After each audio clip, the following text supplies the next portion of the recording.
Que a graça e a paz esteja com todos e todas que vão ouvir esse podcast. No livro do profeta Jeremias, capítulo 5, versículo 1, diz assim a palavra de Deus: Deem uma volta pelas ruas de Jerusalém, olhem, investiguem, procurem nas suas praças para ver se acham alguém, se há uma pessoa que pratique a justiça ou busque a verdade. Se acharem, eu perdoarei a cidade. Havia muito pecado nessa época em Jerusalém. E Deus manda que o profeta procurasse alguém que fosse justo. Ele já tinha feito isso com Abraão há muitos anos atrás, e agora faz com Jeremias. Mas ele manda que Jeremias procure saber, e depois que ele busque nas praças para achar alguém que pratique a justiça, que busque a verdade. Vivemos numa cidade e num país e num mundo que há tanta iniquidade. Vivemos no meio de um povo que pratica o pecado de uma forma tão natural.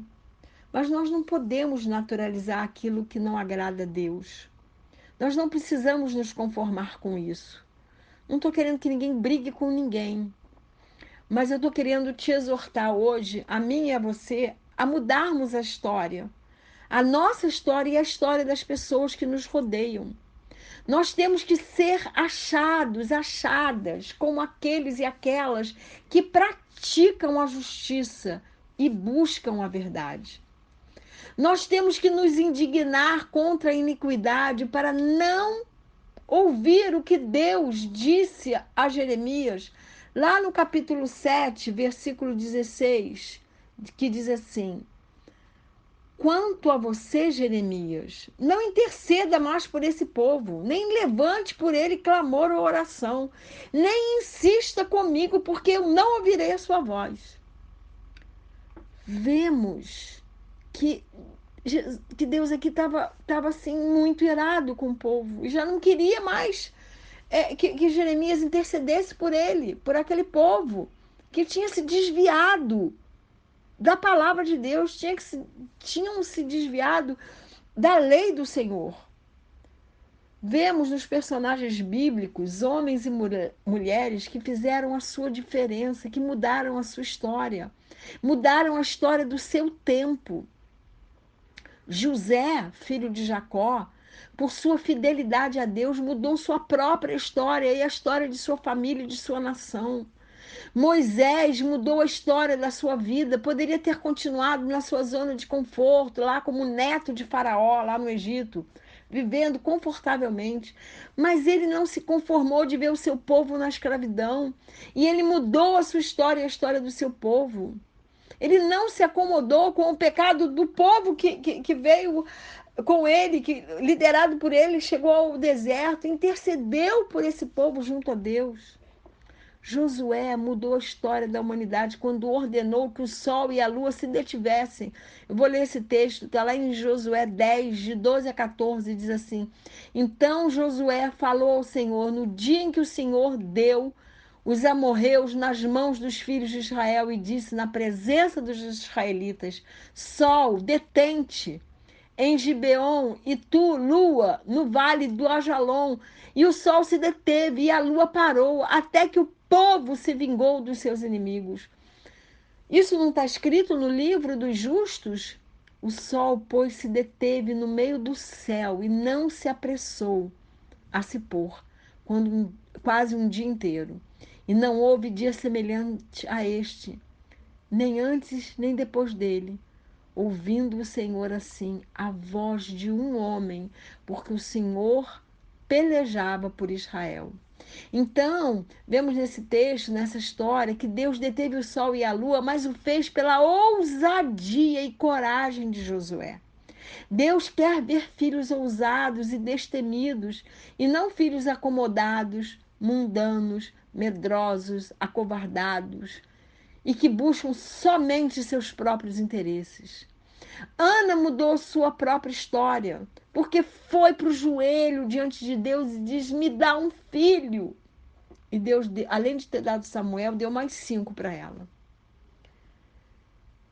Tem uma história que está contada lá em primeiro livro de Reis, capítulo 18, de 3 a 4, que diz assim: e Acabe era um rei, um dos piores reis que Israel teve.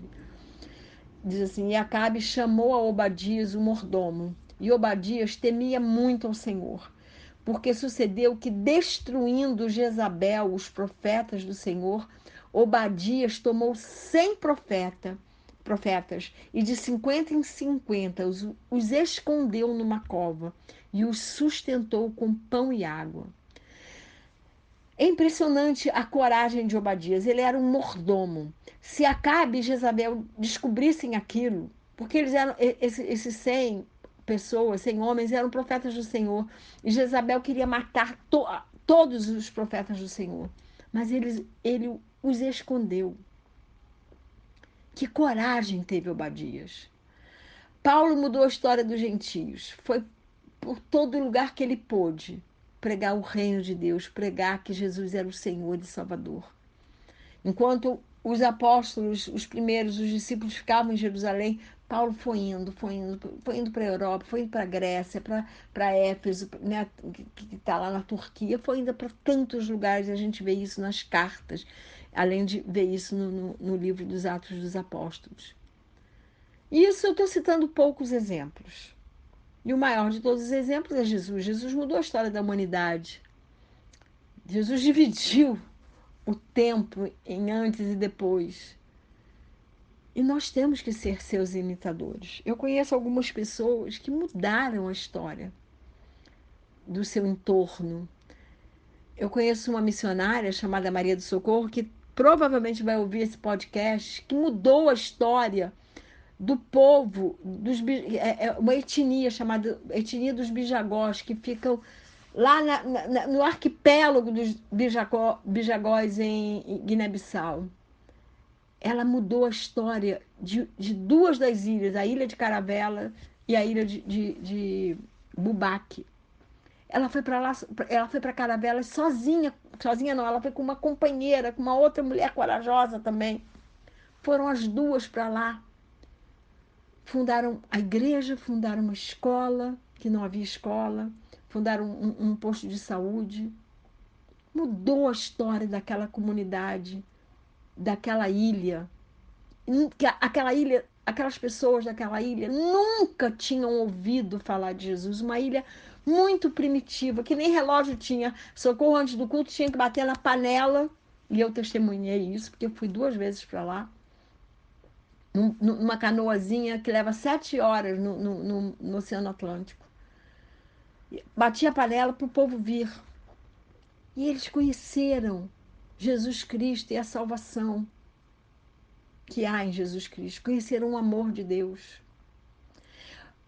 O pastor Silvio e a pastora Rose mudaram a história da escravidão sexual que havia e ainda há no Nepal, mas que depois do trabalho que eles fizeram, criando a Menina dos Olhos de Deus, esse trabalho se expandiu para outros lugares. Eles mudaram a história daquelas meninas. No Nepal, a religião oficial da nação é o hinduísmo. E quem é de casta inferior, ninguém pode nem tocar. E foi divulgado um áudio, um vídeo, não me lembro. Um vídeo de uma moça que hoje em dia se tornou uma missionária lá na Casa da Menina dos Olhos de Deus, hoje casada com um pastor. Ela disse uma das coisas mais emocionantes. Ela disse a igreja brasileira. Ela diz a igreja brasileira porque várias igrejas enviaram o pastor Silvio e a pastora Rose e depois enviaram a pastora Sheila e o pastor Lucas, que hoje estão na Tailândia. Enviaram muitos missionários para o Nepal para fundar esse trabalho. E ela disse, a igreja brasileira nos devolveu o direito de sonhar. Porque antes, ela fala isso em português, ela aprendeu português, fala um português todo truncado, mas fala e dá perfeitamente para a gente entender. Ela disse, hoje todos podem nos tocar, nos abraçar, nós somos uma família. Foi lindo ver, e depois foi lindo ver o depoimento dela, e depois eu tive a emoção de conhecer, lá no Nepal, essa mulher. O pastor Silvio e a pastora Rose e tantos outros que foram com eles não se conformaram em ver meninas sendo vendidas como prostitutas, vendidas para a escravidão sexual. Mas para isso, todas essas pessoas tiveram que se doar, que gastar tempo com Deus, para que o Espírito Santo os direcionasse, tiveram que sair da sua zona de conforto, deixando seu egoísmo na cruz. E depois esse trabalho se expandiu para outros países, como eu falei. E agora eu estou indo para a Tailândia para conhecer o trabalho do pastor Lucas e da pastora Sheila, que saíram do Nepal e foram para a Tailândia, porque também não se conformaram com a escravidão sexual, com o tráfico de pessoas ali na Tailândia. E também os missionários Tiago e Patrícia, que foram para o Camboja, também não se conformaram, quiseram mudar a história das meninas do Camboja, que não têm direito de sonhar.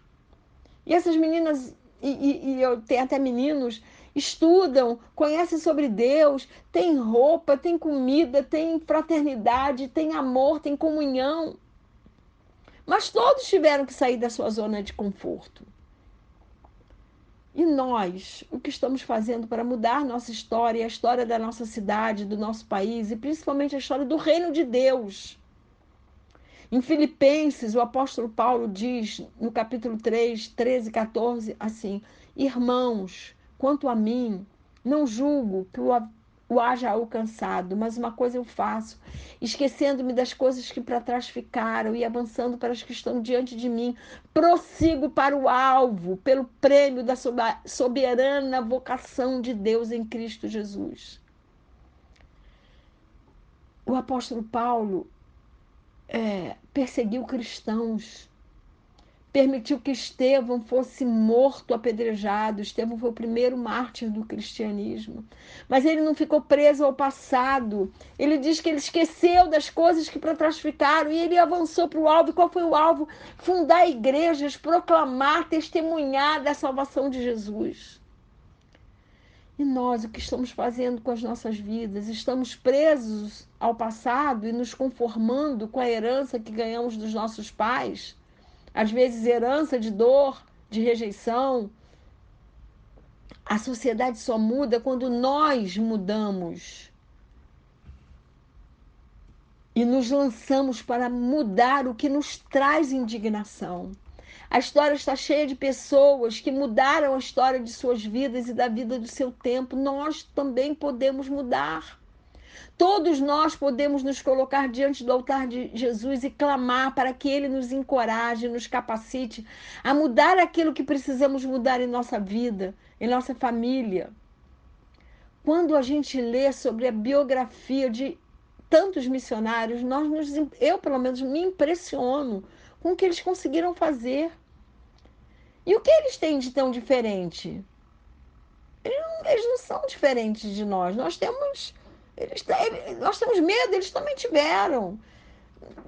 Enfim, somos iguais. Mas eles quiseram ver a história ser mudada. Eles foram encorajados pelo próprio Espírito Santo. Eles não se conformaram com a situação que o indignava. Então, o que causa indignação a você? O tráfico de drogas? A hipocrisia? Às vezes até dentro da igreja? O pecado dos seus pais? A fome do mundo? A AIDS destruindo vidas? Agora a gente tem aí a Covid. O crescimento do islamismo no mundo? O que é que causa indignação? O que te causa repulsa? Mude essa situação. Como? Em primeiro lugar, orando. E depois perguntando a Deus o que você tem que fazer a aquele respeito. Tem um homem do meu tempo que eu admiro demais e eu falo sempre dele, que é o Martin Luther King. Ele mudou a história do racismo nos Estados Unidos. Não existe racismo nos Estados Unidos? Existe muito, a gente sabe disso. Mas antes do Martin Luther King havia o restaurante do negro, o restaurante do branco, o ônibus do negro, o ônibus do branco, a igreja do negro, a igreja do branco. E ele lutou, não foi com armas, não foi com armas de homens. Ele lutou orando, ele lutou pedindo a direção do Espírito Santo, ele lutou sonhando.